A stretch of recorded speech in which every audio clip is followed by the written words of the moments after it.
In Brett Yormark, we trust. How ironic is it that yesterday we kind of talked about how we thought it was kind of weird that OU and Texas were making this big to-do about any of the new Big 12 being indifferent about what they did or didn't do. And now they got bailed out, which is great because now we can look forward. We can look forward to the new future of the Big 12 and the extinction of the Pac-10, 8, 7.5, whatever it is. We're all for it. You are Locked On Oklahoma State, your daily podcast on the Oklahoma State Cowboys, part of the Locked On Podcast Network, your team every day.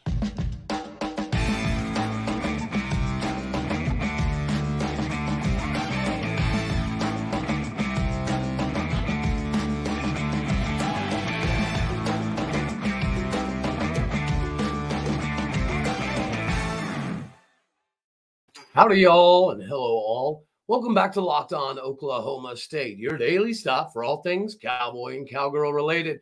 My name is Cody Stovall. I want to thank you kindly for stopping by to make this your first listen here on Locked On Oklahoma State. We're available on all of your podcasting platforms as well as YouTube. You can find me on Twitter at AllDayOState. Today, we are brought to you by FanDuel. It is the only sportsbook partner you're going to need for this Super Bowl Sunday. So yes, the news has come out that the Big 12 has agreed to terms for OU and Texas to leave after this coming season, which is great. It's great for all parties involved, except, how great is that really for OU and Texas? Do OU and Texas feel like they're actually 100% ready to roll in the SEC? If so, this is great news. But more realistically, right, I think the point of this has been, for me, Brett Yormark. You all know we've been a huge Brett Yormark fan on this show. And, the TV deal he took it earlier than he needed to. And he knows that. With the way the TV revenue and the numbers or everything were cranking for the Big 12 this year, he could have got more money if he would have waited. And he knows that. So whenever he made that move, it was a good move. It was the move that clearly showed the Big 12 as the next power conference in line. And then to make matters even better, the Pac-12 commissioner, George Kliavkoff, decided to start a little mini war with Brett Yormark. And Brett Yormark just kept going. And he made no secrets that, okay, it's cute what George Kliavkoff has to say, but we are, in fact, moving out west. He wants to capitalize on the multitude of time zones. And now we're one step closer to that. That's what this means.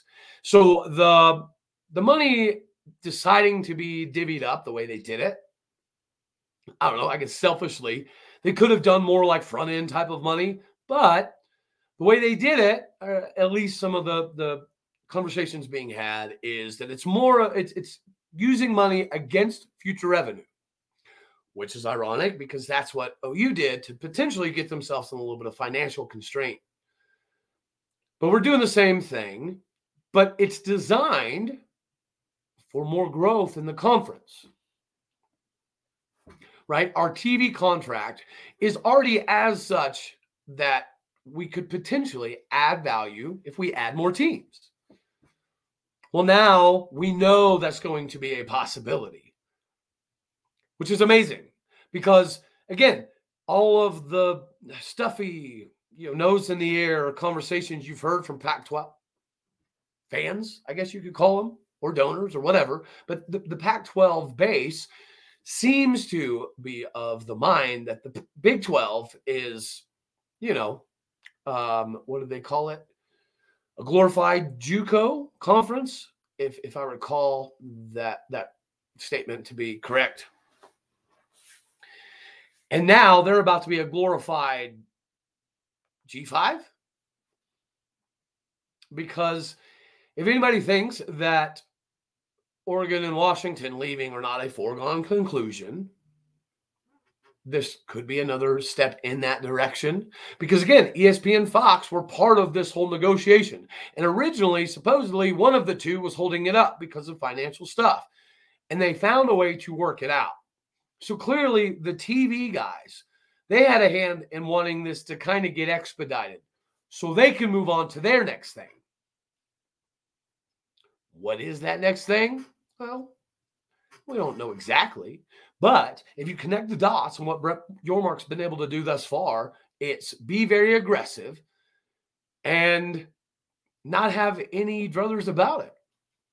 He's telling you what he wants to do. We're stepping up the marketing as far as the conference is concerned. We all know that from top to bottom, the funnest conference to watch is the Big 12. That hasn't changed. And it's only going to get better, right? We know that UCF has the capabilities to come up and be very relevant very quickly. BYU's already got the roster and the coaching staff to do it. Houston, they did pretty good, I would say, in the transfer market. So, they're going to make some noise. I do think that they may be a couple years behind the 8 ball, but they have no problems spending the money it takes to get there. And then again, Cincinnati's running off of a lot of success. The Luke Fickell thing, I think, does hurt them a little bit when it comes to their status in the new Big 12 as far as pecking order is concerned, but they can remedy that very quickly by just simply winning. So the new Big 12, we know, is going to make the conference even more difficult to navigate. It's going to cannibalize each other even more. But again, are we stopping right here, right now? Absolutely not. There is no way that Brett Yormark, again, would be making these decisions what is almost seemingly done out of haste if it's not strategic. So again, in Brett Yormark we trust, because I would guess that the next shoe to drop or domino to fall, I guess, would be either Oregon and Washington heading to the Big 10, or somebody like in Arizona and Colorado coming to the Big 12. I do know Arizona State has some issues there, right? That's tying Arizona up. Colorado, whether you liked them, loved them, didn't want them, whatever, their donors have had some fun things to say also about the Big 12. But their fan base, from what I have gathered, love the Big 12. They missed the Big 12, and they love to be back in the Big 12. And if we're talking about marketing and we're talking about that ascension to maintain that spot as the number 3 conference with the ability to kind of chip a little bit out of the Big 10, this is another sign. And Coach Prime, who better to have in your conference for marketing, right? That's something that the Pac-12 or Pac-10 or whatever they are, they should be doing at this very moment. And maybe they are.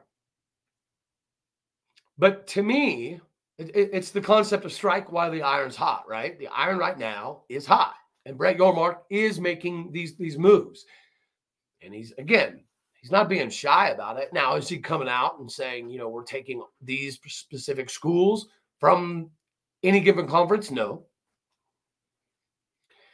But again, this is a unique position for us in the Big 12 because, let's face it, we are unfortunately used to our commissioners not really being heavily involved in the progression of the future of the conference, right? For a long time, well, basically forever, we allowed OU and Texas, primarily Texas, to dictate a lot of the things that happen within the conference from a financial standpoint, which is why, Nebraska and A&M and everybody was rubbed the wrong way. You're not going to see that. There's not going to be a different tiering system as far as pay goes, to my knowledge, except for the first few years, right? The new 4 schools, they do have a pay plan that's, going to progress over time. But in no time, they're going to be on the same footing as everybody else. And I think this last season proved that the only difference between the Big 10 and the Big 12 is marketing. They've been marketing behind your Ohio States and your Michigans for quite some time, right? And we didn't market enough to get the Big 12 brand out there. And so now Brett Yormark's playing a little bit of catch-up. He's playing a little bit of catch-up. But thus far, it's been nothing short of amazing. So all this does is solidify our ability in the future to capitalize on having a bigger conference, on making that distinction that's already pretty big, but it could become obviously massive, that the Pac-12 and the ACC have no business in this conversation. I mean, especially the Pac-12. I think the ACC has a lot more standing behind it than the Pac-12 will from here on out. I mean, even if the Pac-12 went and scooped up San Diego State, which is a good call, and then Boise State, which is whatever, it's a glorified, they present themselves as a glorified high school, right? And that's the thing. Boise State has had a lot of success, but when you present yourself as a tier 3 type of institution, you can keep winning, but until you address things like Houston did, like UCF did, like Cincinnati did, to put yourself in a position to be part of that next conversation, well, you're swimming in circles. AKA, get rid of your high school Smurf turf and that whole thing. It's negative, right? I understand it was like, something in the past that was like, oh, look at me, and it worked. But then I think it became a negative, right? You have this massive eyesore. I can't speak for everybody, but I know when I watch a game, I cannot watch a Boise State game. I even tried when we went to Boise, and it gave me a headache. So I had to turn the TV off and listen to the radio call. And that's happened multiple. So I have literally not one time ever watched the entirety of a game on that field. Maybe it's just my eyes, but it gives me a headache. I can't stand it. I can't do it. Therefore, you cannot be part of big boy football if people have that negative connotation of what you're trying to achieve. I think they achieved something and then it backfired, So, yeah, the Pac-12 can scramble around and add those teams, but those aren't Cincinnati. Those aren't BYU, So call a spade a spade. They're a dead conference walking. We've been saying it. And I think, again, this is more evidence that is, in fact, what is taking place, and that is what's coming. Speaking of what is coming, what's about to take place, guys, you already know that we're very, very, very happy with our new partnership with FanDuel. They are the number one sports betting partner in the country, right? And they're the official partner of the NFL. So download FanDuel right now so you can use our no sweat first bet, which gets you up to $3,000 back in bonus bets if your first bet doesn't win on Super Bowl 57. It lets you bet on literally everything from money lines, point spreads, who scored touchdowns. The list is endless of things that you can, dive into for betting. And the FanDuel Sportsbook app is safe, secure, and it's very easy to use. You get your winnings instantaneously. So join FanDuel today at FanDuel.com/lockedon to claim your no sweat first bet on Super Bowl 57 this Sunday. Again, that is FanDuel.com/lockedon. Make every moment matter more with FanDuel, the official sportsbook partner of the NFL. So as this whole thing is taking place, right, the conversations are happening. What does that mean? Do you think we're going to stop at 2 schools, right? Would a 14-team conference then make more sense, right? Because we're going to have 1 year 14, and then it appears as though, as of right now, we're going to roll into the following season with 12 teams. Again, it's the Big 12. It makes sense. It's very, very manageable. But if we know, right, that we're that third conference in line, and we know that we're trying to make that distinction, that add that extra degree of separation, why would you stop at 2? Now, I do think that Colorado and Arizona make the most sense. I do think Arizona and Colorado are basically a foregone conclusion to join the conference.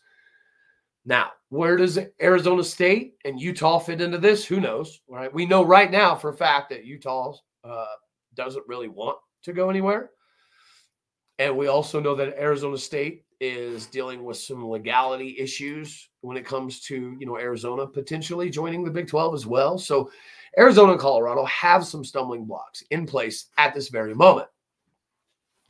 That's the deal, guys. This frees up Brett Yormark to now, again, start that next process in the evolution of the new Big 12. And let's face it, guys, if Arizona State and Utah want to, if they wanted to pretend that they're there to stay, then let them. Then we go get San Diego State and Memphis. The Boise thing just makes no sense to me. It doesn't. And the travel partner stuff, it would be nice to help some of the eastern side of the state get a little bit more of a travel partner built in, right? Not that Memphis is super, super helpful, but it is better than, California per se. I'm a big fan. I have been for quite some time. We've talked with Josh Neighbors to some degree about some of this. We're locked on Big 12. And it does seem that the future of the Big 12 easily could be better than the past of the Big 12. And this was off performance and statistics and so on and so forth.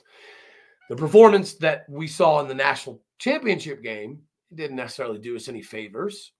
But again, that just shows that there is a degree of separation currently between the SEC and everybody else. And when I say the SEC, I mean Alabama and Georgia. But kudos to them, right? Alabama and Georgia have controlled the game of football for the most part for the better half of the last decade.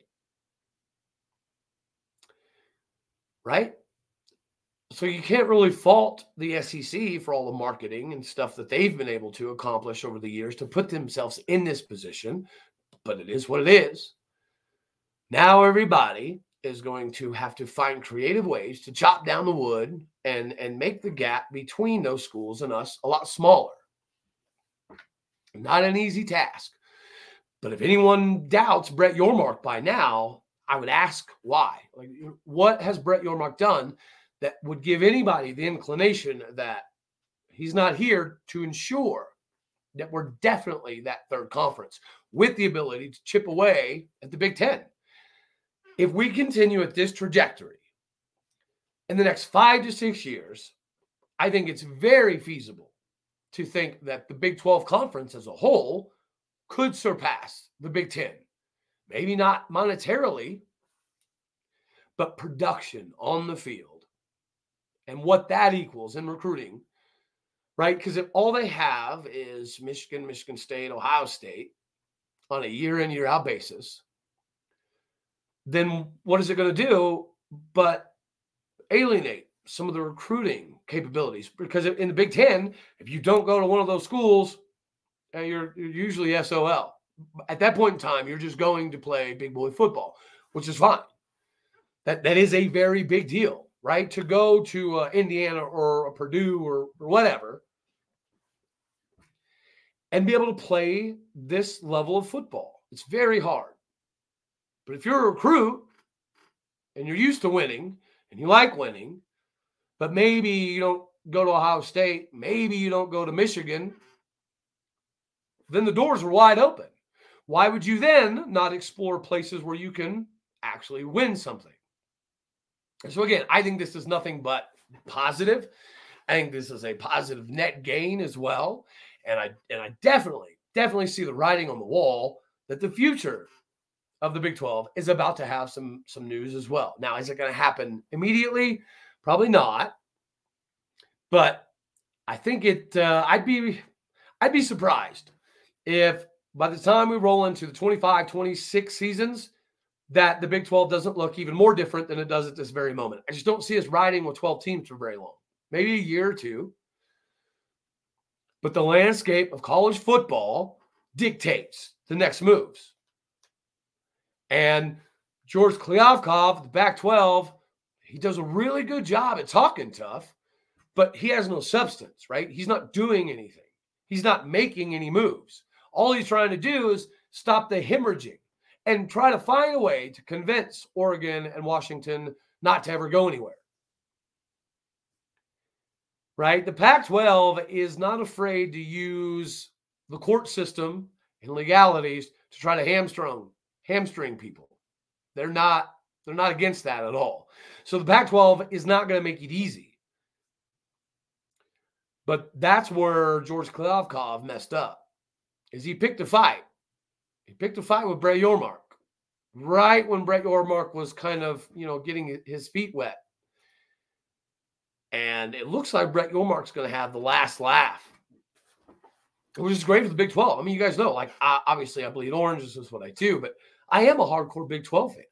I do think that we should be the head honcho of the new Big 12, but I also know that we've missed out in the last couple of years in capitalization of that moving forward, which is kind of sad because when you ask OU and Texas fans, they thought that we should be, right, that the new kind of crown bearer of the conference, right? So if the fan bases that love to have some animosity are the same fan bases that are saying, well, as much as we don't like you, you've had the most consistency behind OU over the last 10, 12 years. So by process of elimination, it should be us. We should be the new OU of the conference, as in how many times we play for a Big 12 title. Are we going to get there? I mean, we should. And we should see it in 2023. You guys have seen the video on the schedule. Or if you haven't, just go look at the schedule. There's a lot of publications that have our schedule as hands down the easiest in the Big 12, and every one of them are accurate. I mean, we got 7 home games, and our trips aren't bad. And then our trips at the end of the season are all to warm climate places instead of, those crazy late season trips to Ames, Iowa. We got BYU that has to come to Stillwater, Oklahoma to finish the year off. So go look. I mean, just circle. What do you think? It's a win-loss, win-loss. And if somehow you don't circle 9 wins, I would like some comments and whatnot as to why, right? Because if we break down the schedule, it's literally top 2 or 3 easiest schedules I've seen us have in my lifetime. So it should be a big season. It should be a season that we do, in fact, kind of announce to the world, not only do we still have a logo too, but we're the new face of the expectations of the conference. Because if it's not us, then it's going to be a wild ride year after year. So let's, again, strike while the iron's hot. Because in Brett Yormark we trust. We can get it done. And as always, that's all I got for this one. I love you all. God bless. Go Pokes. And I'll see you on the next one. Thank you for making Locked On Oklahoma State your first daily listen. All right, y'all. Later.